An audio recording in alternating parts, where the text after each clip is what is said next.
Hello, everybody. Good morning. Yes, come on up, everyone. Lovely officials with me today. All right. Dr. Carson, come on up. Thank you so much. Good morning and Happy New Year, everybody. It's great to see you. It's great to be with a very packed room. I'm sorry we kept you all very busy over the holiday break. And I know there is a lot of news out there today, both here at home and around the world. I will be happy to take all of your questions on all of that news. But first, I'm really honored to be standing up here today with esteemed members of the President's Cabinet and his health team to make an important announcement with respect to the President's domestic promise to make America healthy again as we kick off the new year. In less than a year in office, the President and his incredible MAHA team have made real progress on this front. Here are just a few of the significant MAHA achievements thus far.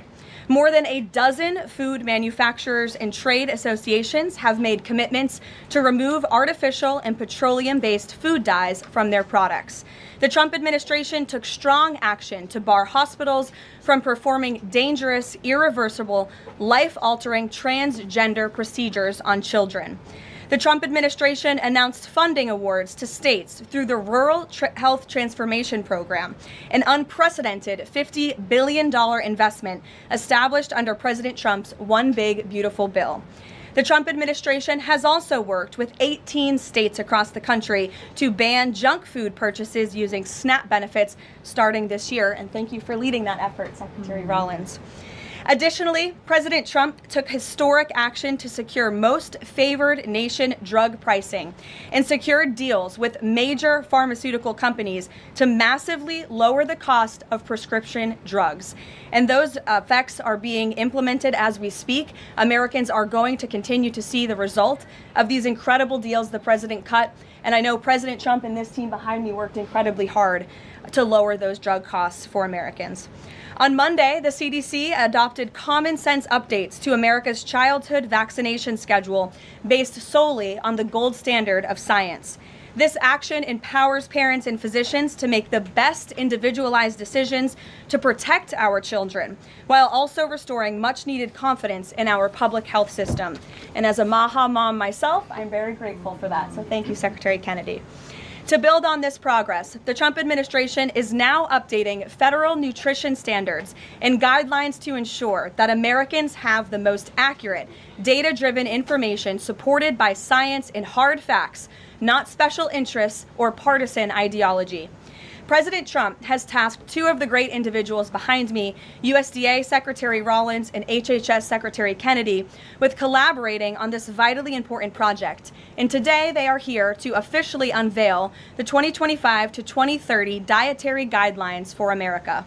These new guidelines are informed by the best and most reliable research on health and nutrition, particularly as it relates to the role of our diets and the prevalence of chronic disease in the country.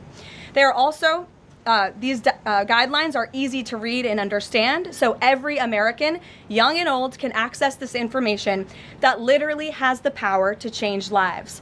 But these are not just an updated guideline. These are the foundation to all federal food programs in our country. These new guidelines are going to update the food that is served to America's children in our public schools, to the plates that are served to our great men in uniform in our military, our veterans, and the food that they are consuming at the VA. And these new guidelines are also going to impact nutritional programs for the needy in our country, such as WIC and Head Start. Unfortunately, for decades, federal dollars has promoted low-quality, highly processed foods that lead to scores of long-term health issues, which means Americans have gone broke because of these health issues. Faulty dietary guidelines of the past stacked the deck against healthy eating and food options for everyday American families, which has fueled the chronic disease epidemic and jacked up the healthcare costs of households across the country. This failed approach in our public health system ends today. When these guidelines are followed, Americans will be saving themselves thousands of dollars. If we want to cut healthcare costs in our country, we must become a healthier country. According to the CEA, poor diet is the root cause of obesity, which accounts for $400 billion in medical spending each year. A healthier America will lead to a more affordable America. The new dietary guidelines from the Trump administration will ensure federal dollars go to real food to improve public health and therefore save the American people their hard-earned cash over the course of their lives. So with that, I am going to hand it over to Secretary Kennedy. The great people behind me will give remarks, and then we'll get into Q&A for the officials that are here on this specific topic. They will leave because they're all very busy people, and then I will open it up to Q&A with the rest of you on the rest of the news in the world. So thank you, and we'll start with Secretary Kennedy. Thank you, Caroline. Thank you. Today marks a decisive change in federal nutrition policy, made possible by President Trump's leadership and the work of MAHA moms and public health advocates who demanded reform.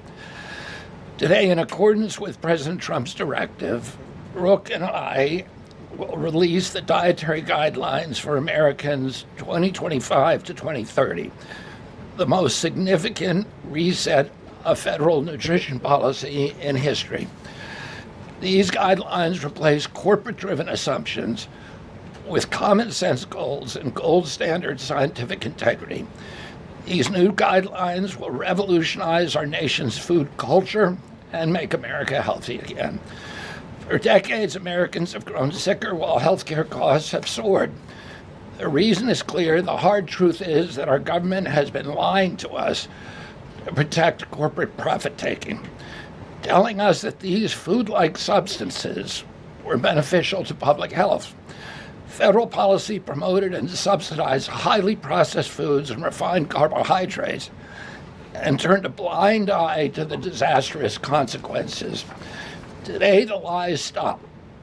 The new guidelines recognize that whole, nutrient-dense food is the most effective path to better health and lower healthcare costs. Protein and healthy fats are essential and were wrongly discouraged in prior dietary guidelines. We are ending the war on saturated fats. Diets rich in vegetables and fruits reduce disease risk more effectively than many drugs. Whole grains outperform refined carbohydrates.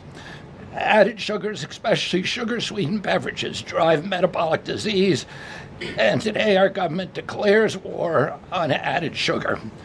Highly processed foods loaded with additives, added sugar, and excess salt damage health and should be avoided. As Secretary of Health and Human Services, my message is clear: eat real food. Nothing matters more for healthcare outcomes, economic productivity, military readiness, and fiscal stability. The dietary guidelines shape dozens of federal feeding programs, including Head Start.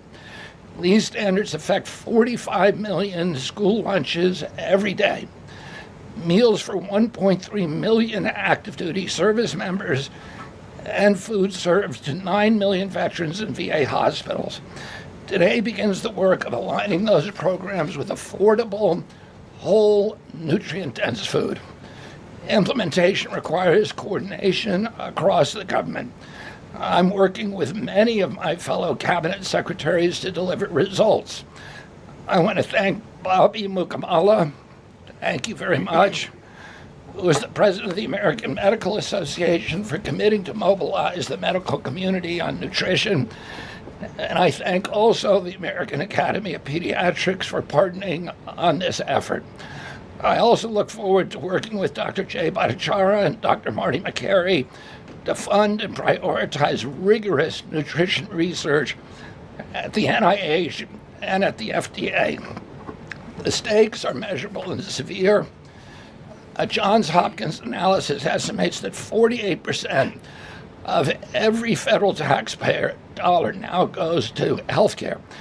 The CDC reports that 90% of healthcare spending treats chronic disease. That means that 40%, 40 cents of every dollar that taxpayers pay in this country is going to treat diseases that could be averted through good food. The United States has the highest obesity and type 2 diabetes rate in the developed world. We spend 3 times more per capita than the European Union on health care, yet our life expectancy is 5 years lower, largely due to diet-related chronic disease. Our childhood obesity rate is 5 times higher than countries like France. 1/3 of U.S. teens have prediabetes, over 35% are overweight or obese, and 20% of young adults have non-alcoholic fatty liver disease. 77% of military-aged Americans are ineligible for military service because of diet-related conditions. If a foreign adversary sought to destroy the health of our children, to cripple our economy, to weaken our national security, there would be no better strategy than to addict us to ultra-processed foods. It's shocking that our own government helped to drive these cataclysmic changes in our diet. The damage is real, it is preventable, and President Trump has ordered it to end. If the United States reduced obesity, type 2 diabetes, heart disease, and Alzheimer's to Japanese levels, we would save approximately $600 billion a year. About 50% of Medicare's projected long-term deficit, or $5,000 per family annually. Current policy worsens the problem. 42 million Americans rely on SNAP, where common purchases include sugary drinks, candy, and chips. 78% of SNAP recipients are enrolled in Medicaid, and 90% of Medicaid spending goes to chronic disease. These incentives raise healthcare costs and undermine health. This must change. The new framework centers on protein and healthy fats, vegetables, fruits, and whole grains. And you can see the food pyramid here.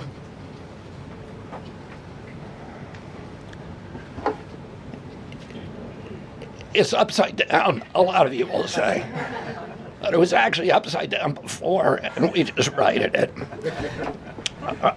For the first time, the dietary guidelines directly address ultra-processed foods and set firm sugar limits in federal procurement, driving a significant reduction in added sugar in school meals. I want to thank President Trump for his leadership and the partners committed to ensuring that federal food dollars support real food and better health. Thank you. And I want to introduce my partner and a friend, Brooke Rollins, who is an extraordinary collaborator on this. Thank you. Well, good morning, everyone. Happy New Year. What a honor to be here. I think this is Caroline's first press conference back, and what a great way to start the new year, 2026. I want to thank Secretary Kennedy. Your commitment to the well-being of Americans is such a blessing to this nation. We have been working on these new dietary guidelines really since almost day one. Bobby and I were voted on the same day and sworn in on the same day. So I think the partnership from minute one has been real and extraordinary. As Secretary Kennedy mentioned, America is in the middle of the worst chronic health crisis in our nation's history. Over 40% of the roughly 73 million children in the United States have at least one chronic health condition, and nearly 90% of healthcare spending goes toward treating people with chronic disease. Secretary Kennedy mentioned that, but it is really important to keep underscoring that fact. This crisis is unacceptable. It prevents Americans from living healthy and happy lives. And for decades under both Republicans and Democrats, federal incentives have promoted low quality, highly processed foods and pharmaceutical interventions instead of prevention. As a result, nutrient-dense whole foods grown by America's farmers and ranchers have been increasingly displaced. The Trump administration is acutely aware of this danger, and today this announcement is making a major step in doing something about it. Thankfully, the solution is simple and should be non-controversial. Eat real food. This is the main message of the new Dietary Guidelines for Americans 2025 to 2030, which encourage households and schools to prioritize whole, nutrient-dense foods. That means more protein, more dairy, more healthy fats, more whole grains, more fruits and vegetables, whether they are fresh, frozen, canned, or dried. We are finally putting real food back at the center of the American diet. Real food that nourishes the body, restores health, fuels energy, and builds strength. This pivot also leans into the abundant, affordable, and healthy food supply already available from America's incredible farmers and ranchers. By making milk, raising cattle, and growing wholesome fruits, vegetables, and grains, they hold the key to solving our national health crisis. And President Trump is mobilizing government to ensure families across America have greater access to these healthy foods. In the past 12 months, inflation has slowed and wages have risen for the first time in 5 years.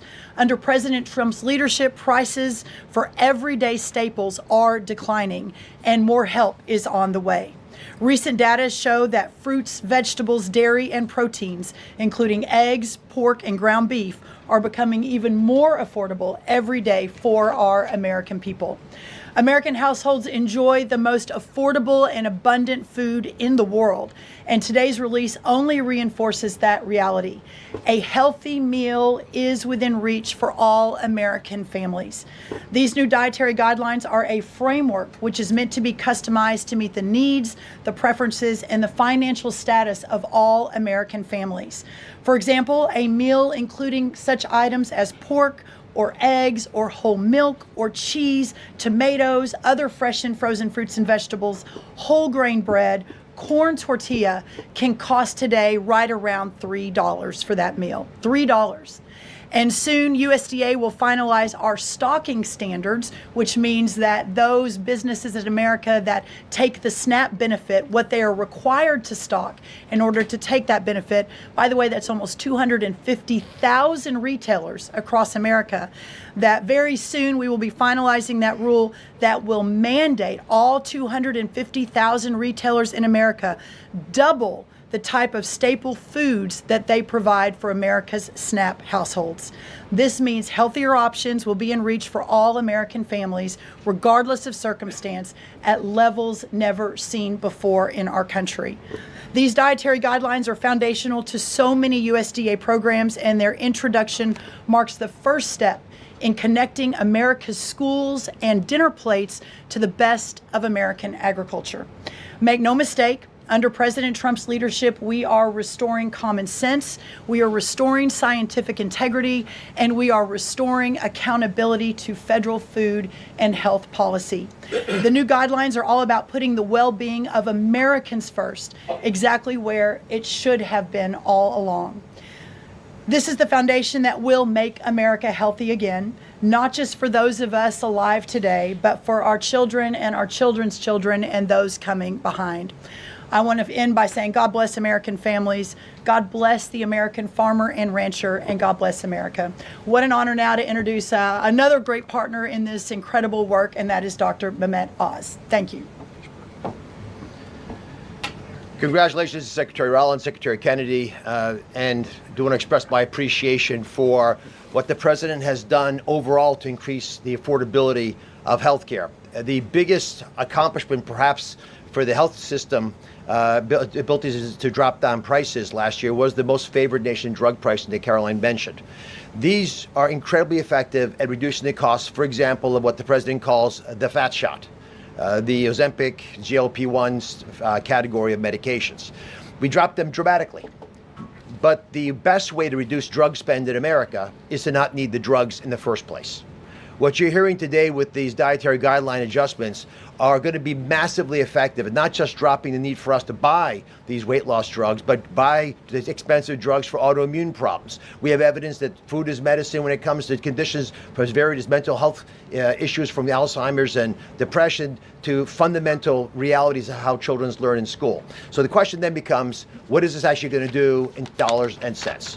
And I had the group at CMS run some numbers for us to try to give you concrete assessments of how much this will drop the spend that the federal taxpayer must make for Medicare and Medicaid. And I'm more optimistic today than ever that we can address the fast rising rate of healthcare expenses in America because of movements like this. Right now, we're increasing health expenditures in America at roughly twice the rate of the GDP growth. We will correct that if we can get America to be healthier, because you can't be a wealthy nation without being a healthy nation. So 2 numbers for you to remember. The first is $30 billion. Why? 30% of healthcare costs are directly attributable to obesity. I'm not talking about indirect associated expenses, which are also present, but a very conservative number, 30%, are directly attributed to obesity. That's about $300 billion a year for just Medicare, If we were to affect obesity by 10%, which is an incredibly conservative and justifiable assumption that has been borne out in evidence-based dietary experiments and trials, just that alone is $30 billion of reduction of expenses for Medicare rather. That's also obviously correlated with Medicaid reduction in spending. In Medicaid, it's a different opportunity because in Medicaid, we educate children. 53% of children in America are covered by Medicaid or CHIP. And we have programs to teach kids and their parents what to eat, and how to make these dietary guidelines that Secretary Rollins and Secretary Kennedy have crafted with their teams into practice. It will dramatically change the natural history of how children are able to participate in life. But let me give you one last number. If we're able to get the average American, who today retires on average at age 61, get them just to work 1 year longer, because they feel so vital, so strong, so bullish about their future, because they're feeding their bodies nutrients that are essential to their high-functioning productivity, we will increase the overall GDP of our nation by trillions of dollars. So we will reduce healthcare expenses. At the same time, we jazz up the U.S. economy with trillions of dollars created by the productivity of American workers. God bless you both for making the DGA feasible and making it perhaps the wisest investment we could make in our communities.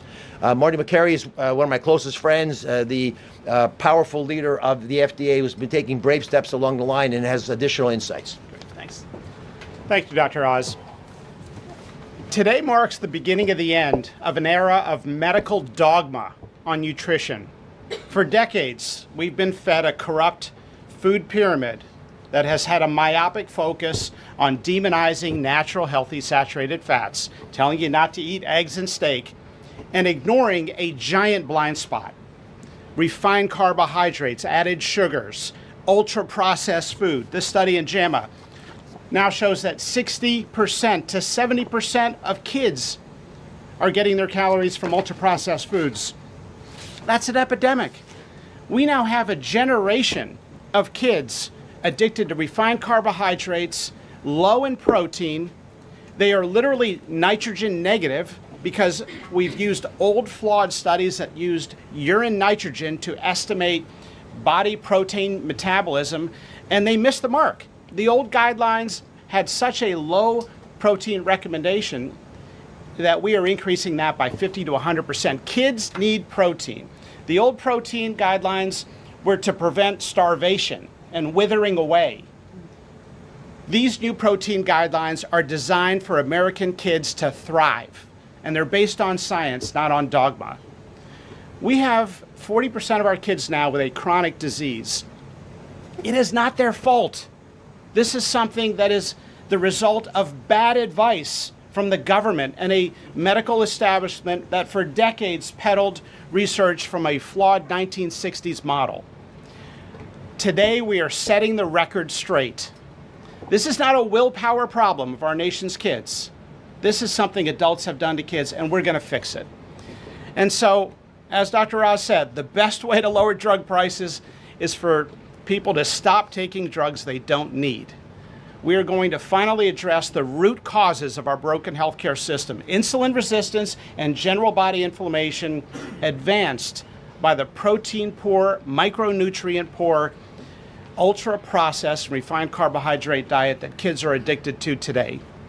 And so, on behalf of the Food and Drug Administration, we are proud to be a part of this. We are grateful to be contributing to this work. Thank you, Secretary Rollins. Thank you, Kyle Diamantis, the best deputy Deputy Commissioner for Food at the FDA the agency has ever had.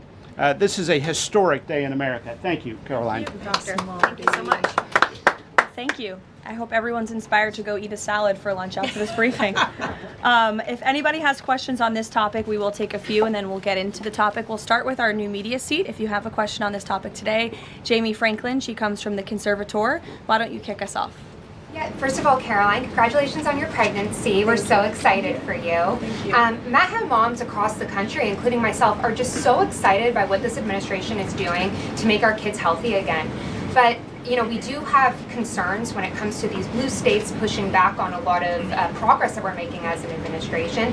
And particularly, we're really excited that you guys revised and streamlined this vaccine schedule. However, what we have seen is that these blue states, whether it be, you know, no tax on tips, no tax on overtime, or pushing back on immigration, they continue to stop your guys' progress. So what has been the response from these blue states? Because as MAHA moms enrolling our kids in school, this is a big issue, and we celebrate what you guys are doing, but we want to have it, you know, even in the blue states as well.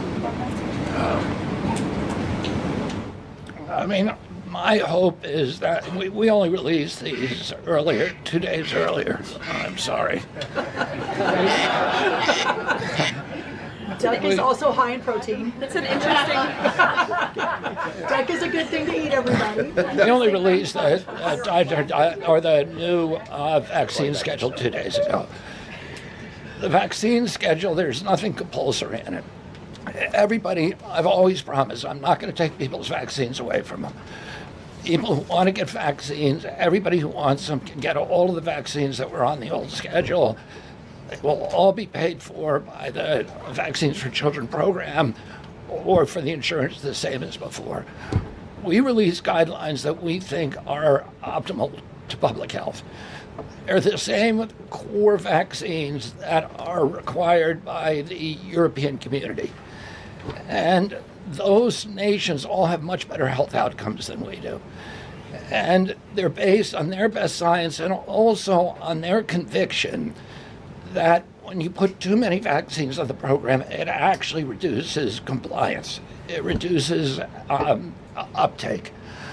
And so we want to maximize the uptake of vaccines by making sure that Americans know that we are making recommendations that are science-based, that are common sense, that are grounded in science. And right now, that's the best science that we have. And again, there's 3 categories of vaccine. One is the core schedule, which resembles the European countries. The second is for people who have vulnerabilities, for high risk, and that doesn't change at all. And then the third is shared decision making, which any vaccine that was on the old schedule, you can continue to get. So people will make their own choices, and that's what democracy is about. I asked the boss, Caroline, for permission to add a little bit to this because I think it's really important. And by the way, Jamie, what a superstar you are. It's so fun to see you in this seat, Jamie Franklin.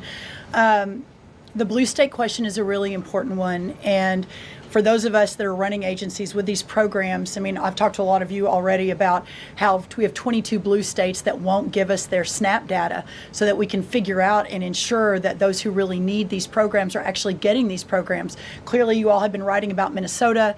California is next. We're looking at New York, some other states.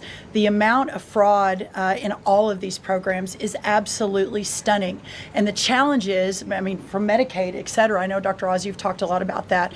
This is a significant problem, and I think who's really harmed in all of this conversation and when these blue states aren't partnering with us to try to do this right is we say blue states and red states, but in those states there are all kinds of our citizenry and that aren't all Democrat or aren't all Republican. We had a poll that just came out that had about 85% of all Americans believe that states should turn their data over on SNAP so that we can figure out where the fraud is and ensure these programs are going where they need to go. So my request of these blue states and these blue state governors is partner with us. Let us figure out how to do this better. Let us make sure that whether it's the vaccine schedule or the SNAP program or the Medicaid program or the child care program, that we are doing everything we can to protect every tax dollar, but to also ensure those who need it the most vulnerable in our society, are getting the programs they need versus those who A, are not even supposed to be here, or B, are cheating the system. Thanks, Caroline. One of the changes that was made had to do with alcohol. Secretary Kennedy or Dr. Oz, could you explain the science behind the new language on not saying 2 drinks for men and 1 drink for a woman every day would be healthy, and whether or not the industry had an impact on the language of moderation versus just saying alcohol is not healthy and you shouldn't drink it? So alcohol is a social lubricant that brings people together. In the best case scenario, I don't think you should drink alcohol, but it does allow people an excuse to bond and socialize, and there's probably nothing healthier than having a good time with friends in a safe way. If you look at the blue zones, for example, around the world where people live the longest, alcohol is sometimes part of their diet. Again, small amounts, taken very judiciously and usually in a celebratory fashion. So there is alcohol on these dietary guidelines, but the implication is don't have it for breakfast. Right, this should be something done in a small amount with hopefully some kind of an event that might have alcohol added. But the general move away from 2 glasses of men, 1 glass of women, there was never really good data to support that quantity of alcohol consumption. That data was probably primarily confused with broader data about social connectedness. Take a couple more. John? Thanks a lot, Caroline. Secretary Rollins, I'm curious about with these guidelines. They're not mandates, they're guidelines. What are the practical effects of these guidelines on public schools all across the country? Well, today begins thank you, John. It's good to see you. Today begins the first day now in a recalibration of the rules, whether it's school lunches, whether it's the SNAP program, whether it's as veterans were mentioned, our prison system, that now we begin the process of implementing and redrafting the rules to reflect what this new dietary guidelines for Americans actually is doing to our food system. So there is a lot of work to do. Nothing changes overnight, but as I think we've proven, this administration moves very, very quickly on all fronts, 7 days a week, 365 days a year, and so you'll begin to see some real changes coming very soon. As everyone is aware, for many of our most vulnerable in the margins in our communities, the school lunch is often the best place for our children to get the healthiest meal. Hopefully with stocking standards and reworking SNAP and the SNAP waivers we've done, that begins to change too. But right now, that is going to be the single most important, from my perspective, move forward, is the school lunches and making sure that we're getting the right amount, the best amount, and the most nutrient-dense foods into the schools. Thank you. You also mentioned, Secretary Rollins, cost when you had your remarks a little bit earlier. Is eating healthier more cost-effective? Is it cheaper than just having a diet of processed foods? I had a whole chart to show you, but left it in the back, unfortunately, that yes, indeed, that eating healthy, for the most part, we've got 100 simulations, is actually less expensive. The challenge is the access to those healthy foods, especially in parts of America where they have food deserts. They don't have a H-E-B or a Kroger or a Central Market. These are all Texan grocery stores, but whatever similar across the country. But that is why these stocking standards in SNAP are so important. So if you have a economically challenged family and the only place they're getting their food is the 7-Eleven, we have a longer term important policy priority, and that is getting grocery stores into these lower margin communities. But for now, requiring those retailers, those 250,000 retailers across America, to double their stocking of healthier foods, that will allow us to immediately get these better foods into all communities, but especially the most vulnerable. Thank you, John. Let me just add something to that. Brooke and I are working on a program. Affordability is the priority for the president. And we know we have to make it easy and accessible for healthy foods for every American. And we believe we can do that. We think affordable food is within reach of every American family. We are working on a education and information program that will allow American families all over the country to come onto our website and find the healthiest foods at the lowest cost for themselves. I'd also just add this. The idea that a cheap meal made of processed food is cheap is an illusion, because you're paying for it on the back end. You're paying for it with diabetes, with obesity, with illness. And if you internalize that cost of the meal, it would be a tiny fraction of the long-term cost of eating bad food.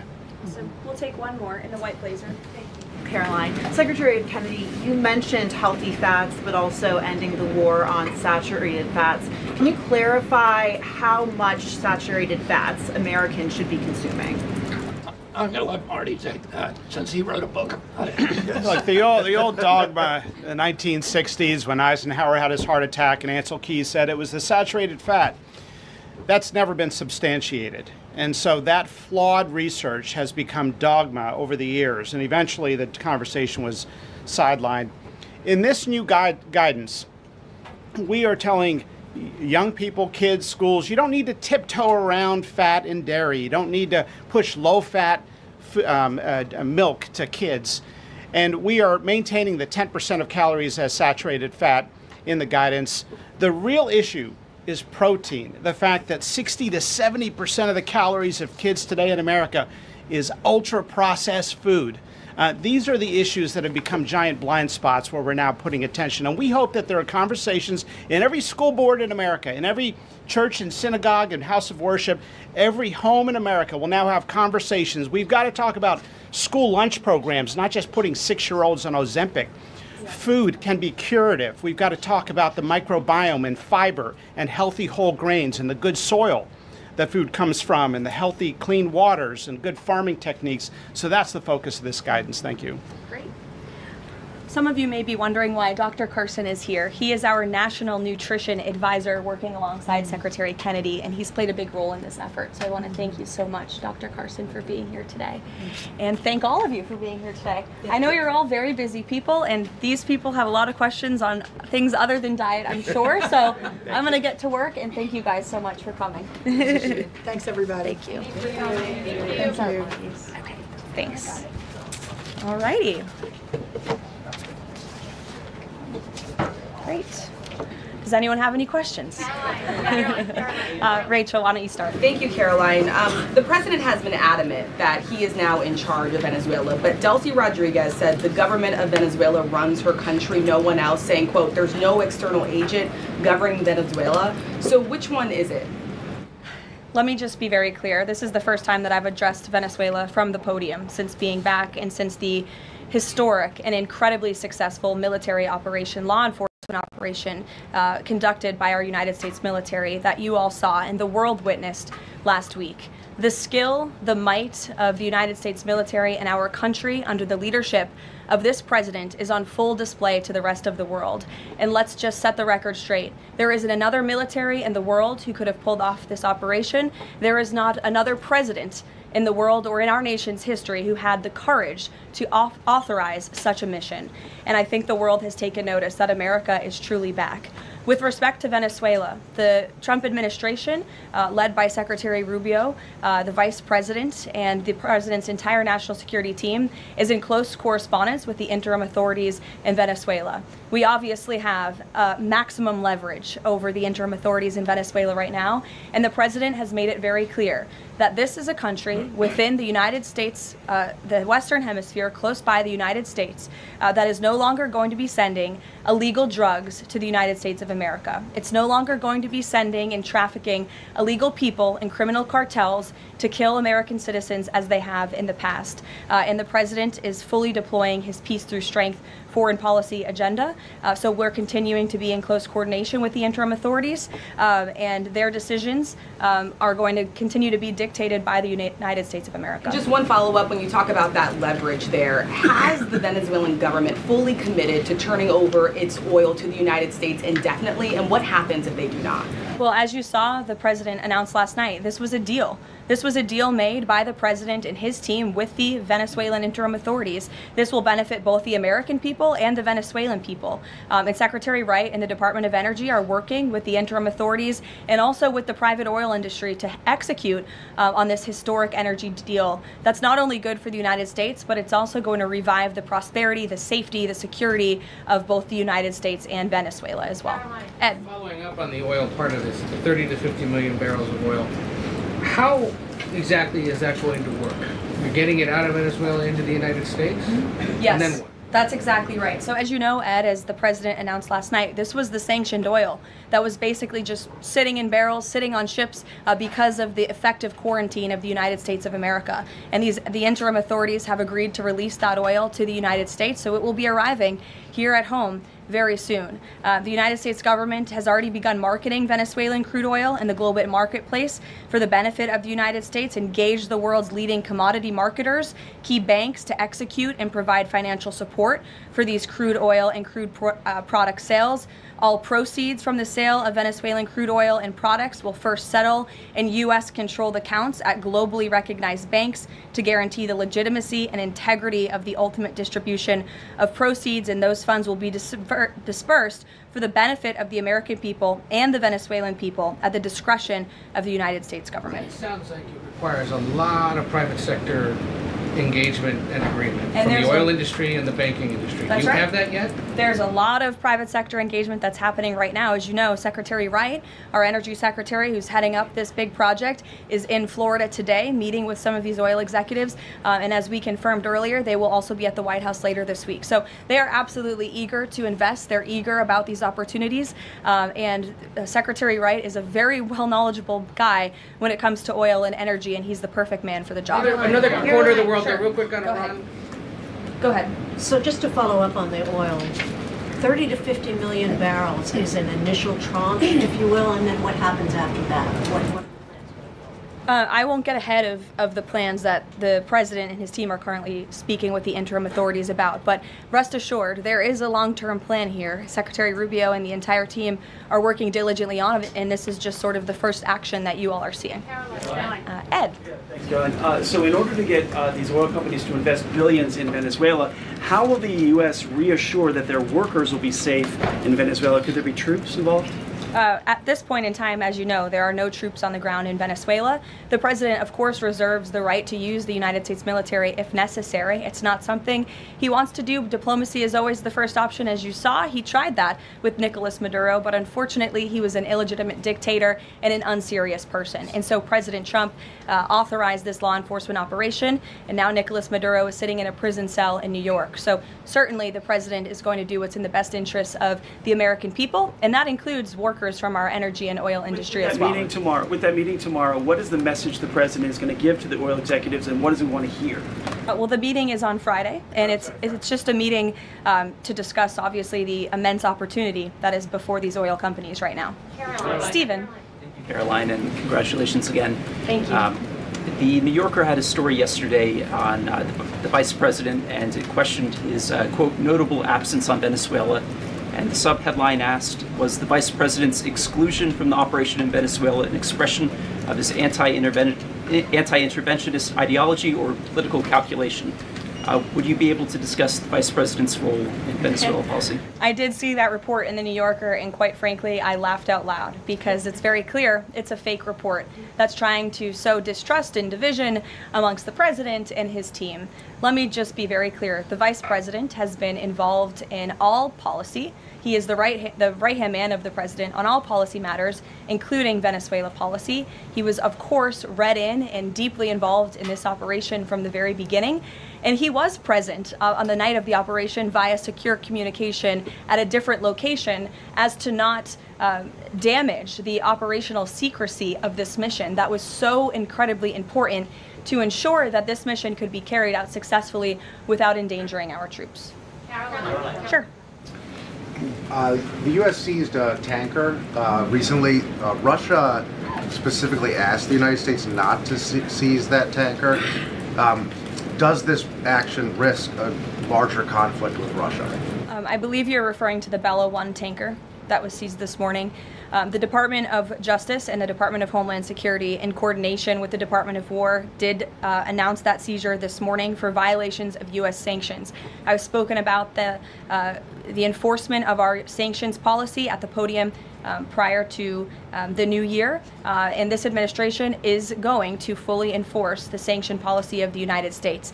The vessel this morning was seized in the North Atlantic pursuant to a warrant issued by a U.S. federal court after being tracked And this was a Venezuelan shadow fleet vessel that has transported sanctioned oil. And the United States of America, under this president, is not going to tolerate that. I would also just add the vessel had a judicial seizure order and the crew, so that means the crew is now subject to prosecution for any applicable violation of federal law, and they will be brought to the United States for such prosecution if necessary. Kelly. Caroline, Happy New Year to you. Thank you. You I'd too. like to talk to you about a couple of things real quickly. The first question about the Venezuelan people. As you know, there's some 8 million Venezuelans here, some of them celebrating in the streets. There are Venezuelans on the ground who are concerned about their safety. What does the Trump administration, what is it doing to actually help people in Venezuela understand that they will be secure throughout this transition? I think the fact that this president actually followed through on the long-held promise of the United States of America, the bipartisan promise to take down the illegitimate Maduro regime, should give assurance to the Venezuelan people and also Venezuelan Americans who fled this communist regime for a better life here at home, that this is a president who is serious about taking down illegitimate regimes and who is also serious about securing the security of the United States of America, including the Venezuelan American people.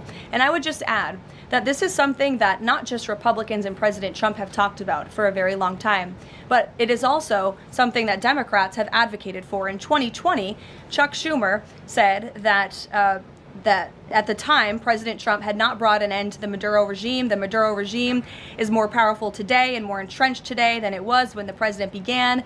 Now you hear Chuck Schumer out there saying this is reckless. The American people and the Venezuelan people should be in fear. But this is something that Chuck Schumer has long advocated for. Senator Chris Van Hollen, same thing, had said that the United States is going to use its leverage and influence to push for negotiations to transition to the truly elected leader. This was under President Biden. We know Maduro and his cronies don't want to go quietly into the night. The U.S. needs to work to ratchet up the pressure. Now, Senator Holland says it's an illegal act of war to get rid of Nicolas Maduro. So the hypocrisy is really astounding here, and thank you for giving me an opportunity to point it out, Kayla. I mean, sorry. Go ahead. Yes. So there are reports that the administration is demanding that Venezuela cut ties with China, Russia, Iran, and Cuba. Can you confirm? I'm sorry? Reports that the administration has essentially demanded that Venezuela cut ties with China, Russia, Iran, and Cuba. Can you confirm that? Well, those alleged demands were made in a classified briefing by Secretary Rubio, and I know that there's a lot of leaks coming out of these classified briefings, so I'm not going to confirm or deny or get into what the Secretary has said in classified settings to members of Congress. But I think that the administration has made it quite clear to the interim authorities in Venezuela that this is the Western Hemisphere, and American dominance is going to continue under this president. If I could just ask, there have also been reports that the U.S. could potentially buy Greenland as one potential option on the table. What would such an offer look like? Is there anything monetarily you could provide, any details there? Well, that's something that's currently being actively discussed by the president and his national security team.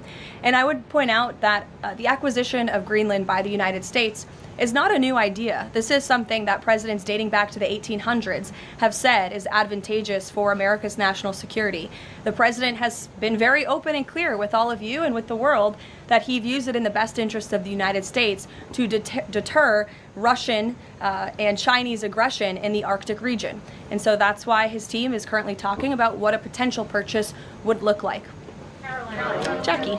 Caroline, just following up on Greenland, why not rule out taking it by military force? I know that past presidents and past leaders have often ruled things out. They've often been very open about ruling things in and basically broadcasting their foreign policy strategy to the rest of the world, not just to our allies, but most egregiously to our adversaries. That's not something this president does. All options are always on the table for President Trump as he examines what's in the best interests of the United States. But I will just say that the president's first option always has been diplomacy. Again, look at Venezuela. He tried ardently to strike a good deal with Nicolas Maduro, and he told him, I will use the United States military and you will not like it if you don't take such a deal. And look at what happened. With respect to Iran, the president said the same thing, right? He tried to have serious interest in a deal with the Iranian regime with respect to their nuclear capabilities. were not interested, and so Operation Midnight Hammer happened, which was another remarkable military success under the leadership of this commander-in-chief. So the president keeps his options open, but diplomacy is always the first. Quickly, just one additional follow-up on that. Does the president recognize Denmark's ownership as part of the kingdom? Because there have been some Republican senators questioning, the claim that Denmark has to Greenland. Is the president in that camp with them, questioning the legality of I have not heard him question it personally, but you're welcome to ask him yourself next time you have the chance. Sanctions are being lifted for Venezuela. We got to lift some sanctions to let the oil come in. Can you talk about that just very briefly? Yes, so the U.S. is selectively rolling back sanctions to enable the transport and the sale of Venezuelan crude and oil products to the global markets, yes. Caroline. Annie. Thank you. There are some reports from Venezuela that the country's leaders are cracking down on the population, specifically suppressing public expression of support for Maduro's ouster.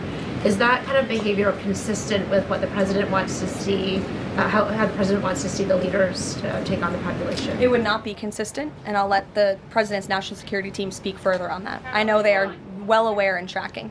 Kelly.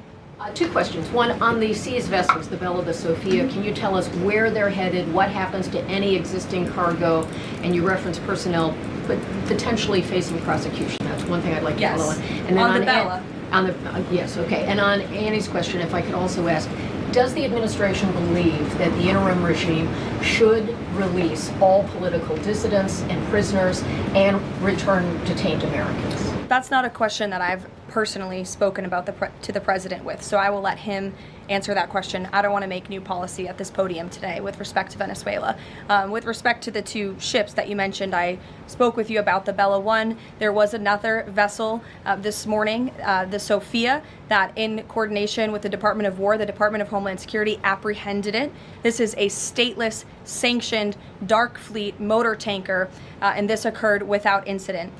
This vessel was operating in international waters and conducting illicit activities in the Caribbean Sea. The U.S. Coast Guard is escorting the Sophia to the United States for final disposition. To answer your question, Kelly, directly, this was through Operation Southern Spear. The Department of War is unwavering in its mission to crush illicit activity in the Western Hemisphere. And as the President has repeatedly stated, we're going to defend our homeland and restore security and strength across the Americas. Dasha. Dasha, Caroline, thank you and Happy New Year. Thanks, you too. Two questions, one on Venezuela, one on Greenland. You've repeatedly at the podium called the current leadership in Venezuela interim leadership. There are Republicans and Democrats alike that say they want to see elections in Venezuela. The president had said it's too soon to do that right now, but is there a timeline for elections in Venezuela? Is he committed to seeing that this year, for example? You just said the president has answered that question, so I will reiterate what the president has said a few times now to all of you, which is that it's too premature and too early to dictate a timetable for elections in Venezuela right now. Caroline, you just talked to Jackie about diplomacy first, right? The Danes have repeatedly said they are willing to collaborate on all of the concerns that the president has, whether it's more troops, mineral rights, intelligence sharing. Why does the president feel he needs to own Greenland and not and put out the threat of military action when this could be done through diplomacy? Well, who said diplomacy isn't taking place behind the scenes, Dasha? I mean, the president is interested in diplomacy. His national security team is as well. And of course, he's always willing to pick up the phone for everybody and hear out their concerns. But the president is the president of the United States of America, and he's always going to be very clear about what he views as being in our nation's best interest. Reagan. Caroline, I have a question for you on Venezuela, and then I'd love to ask you about Minnesota and Tim Walz. Sure. On Venezuela, I'm wondering, does the administration hope to start sending more Venezuelan migrants back home or have them self-deport if the situation in the country improves? As far as I'm concerned, the policies of the Trump administration and the Department of Homeland Security have not changed. All those illegally present in the country are subject to deportation. And I would just like to add, how we got here. The president was very clear on the campaign to the American public, and it's one of the many reasons they resoundingly reelected him back to this office, that he was not only going to crush foreign drug cartels, but that he was not going to stand by and watch as the illegitimate Venezuelan regime was sending illegal criminals and gang gang members and rapists and murderers to our country, which happened to the tune of thousands under the previous administration and president. And so there could be nothing more America first than this operation that took place last week. And I would just remind all of you in this room that there were innocent Americans like Jocelyn Nungare who lost their lives at the hands of dangerous Venezuelan criminals who were sent here by the Maduro regime. And that has been the president's North Star and guiding principle throughout his entire policy since January 20th. Tim Walz in Minnesota. Does the administration believe that Tim Walz potentially dropped out of the governor's race because he could be under criminal investigation? I don't know if there's a criminal investigation. If there was, I wouldn't be able to comment on it from up here, to be honest with you. But I think Tim Walz probably dropped out of the race because he realizes he no longer has the support of the people of his own state, which is a remarkable downfall considering he was the #2 on the Democrat Party's ticket just about a year ago. When it comes to Minnesota, the fraud that we have seen, the wide scale of fraud is really remarkable. It's egregious. I would encourage every single journalist in this room to go to Minnesota and to cover it yourselves. As for the Trump administration, we have officials who have been on the ground almost every day. Secretary Noem was there yesterday. Secretary Bessent will be traveling there later this week to talk about the fraud and to do a roundtable on this very topic. And I would just like to leave you with an update. To date, the Department of Justice has charged 98 total defendants in several Medicaid fraud and related case programs. 64 were convicted, and 85 of the 98 charged were of Somali descent. The DOJ has also issued over 1,700 subpoenas, executed over 130 search warrants, and they have now added more attorneys to their office there to absorb the case flow. DHS is on the ground going door to door conducting large-scale criminal and HSI investigations. They have also sent approximately 2,000 agents to Minneapolis to assist with law enforcement and immigration enforcement. As I said, Secretary Noem was on the ground yesterday. The Department of Health and Human Services has also begun requiring a justification and photo evidence for all child care related payments nationwide, and they required Minnesota to conduct a full audit of all child care centers. They also froze $185 million in funding to Minnesota. And Dr. Oz, who was just here, also notified Governor Walz they're going to begin auditing Medicaid recipients and deferring payments on claims based on waste, fraud, and abuse. The Department of Labor is also conducting a targeted review of Minnesota's unemployment program. Department of Agriculture requiring Minnesota to conduct recertification for SNAP recipients, and HUD has launched investigations into the public housing. SBA has also suspended nearly 7,000 borrowers amid suspected fraudulent activity. So, with all of that, rest assured this is an all-hands-on-deck effort from the entire administration to get to the bottom of this and to ensure that the ripping off of taxpayers in the state of Minnesota, and it won't just be Minnesota, it'll be any state across this country where fraud has taken place, and we are protecting law-abiding, tax-paying American citizens. Phil. Thank you, Caroline. Just to follow up on Greenland, there are treaties already on the books that give the United States access to the island. They can construct and maintain military bases there. We can house personnel on the island. The U.S. has control of landings, takeoffs, anchorages, etc. So I'm curious if you could just spell out for the American public what specifically would the U.S. gain by taking control of Greenland that the U.S. doesn't already have access to right now? More control over the Arctic region and ensuring that China and Russia and our adversaries cannot continue their aggression in this very important and strategic region. And there would be many other benefits as well that, again, the President and his national security team are currently talking about. Jeff, I'll give you another one. A broad sort of stand-back question on foreign policy.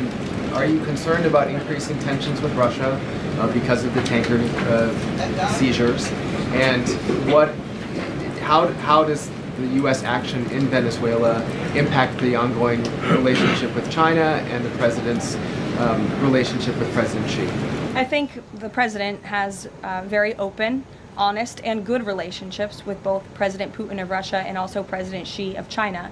He has spoken with them numerous times, as you know, since coming to office about a year ago, and I believe that those personal relationships are going to continue. But as for the president and the United States, he's going to enforce our policy that's best for the United States of America. And with respect to these ship seizures, that means enforcing the embargo against all dark fleet vessels that are illegally transporting oil, and only legitimate commerce, to answer your question much earlier, Rachel, determined by the United States is going to be permitted. And that's the policy of this administration, and he's not afraid to implement it. One more stand back. Just one more stand back. I just the last one. I remember asking the president at the very beginning of his term if he was committed to Article 5 in NATO, and he said yes.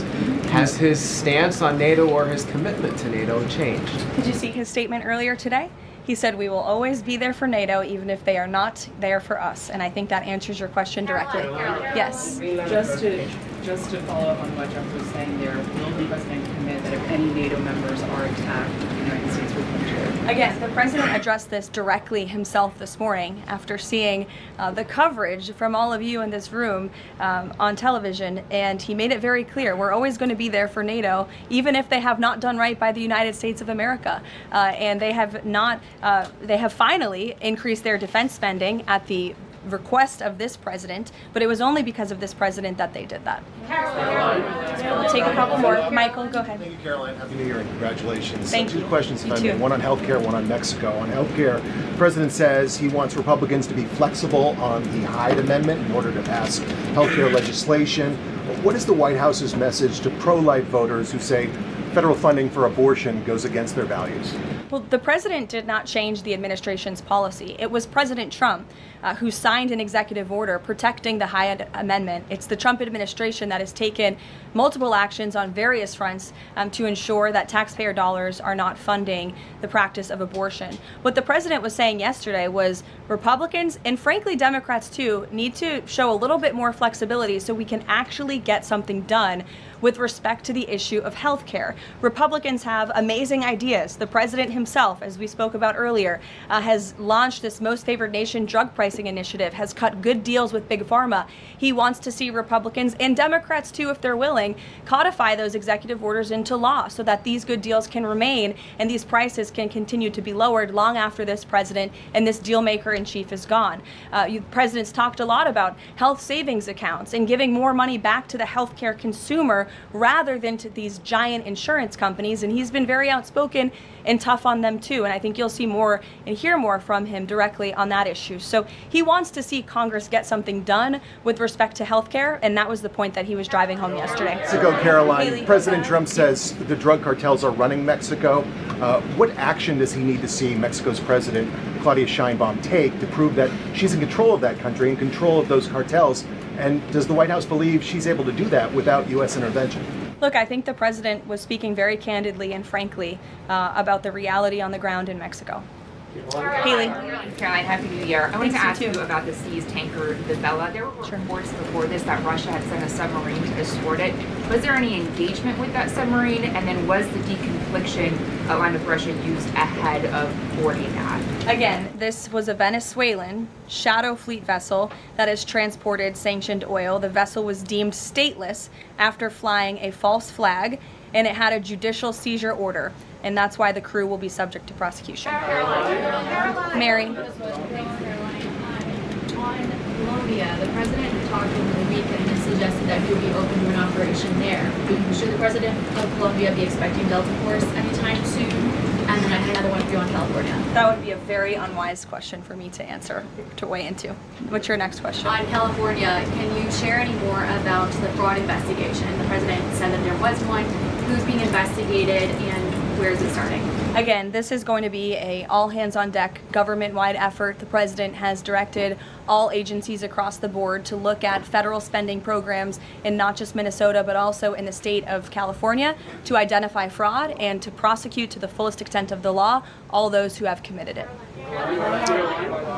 Take one more. Sure. Thank you. Caroline, yesterday was the 5-year anniversary of January 6th. Democrats and mainstream media continue to push their big lie that it was an insurrection and that police officers died that day.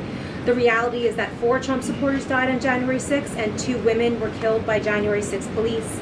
Everybody knows Ashley Babbitt was shot in cold blood by Capitol Police Officer Michael Byrd, but there was another woman, her name was Roseanne Boylan from Georgia, and she was pepperballed, gassed, and ultimately brutally beaten with a stick by January 6th police officer Lila Morris. The Biden administration and mainstream media lied and told Americans Roseanne Boylan died of a drug overdose on Capitol steps. Her family is now asking for an investigation. Is the administration aware of the circumstances of her death, and will there be an investigation finally?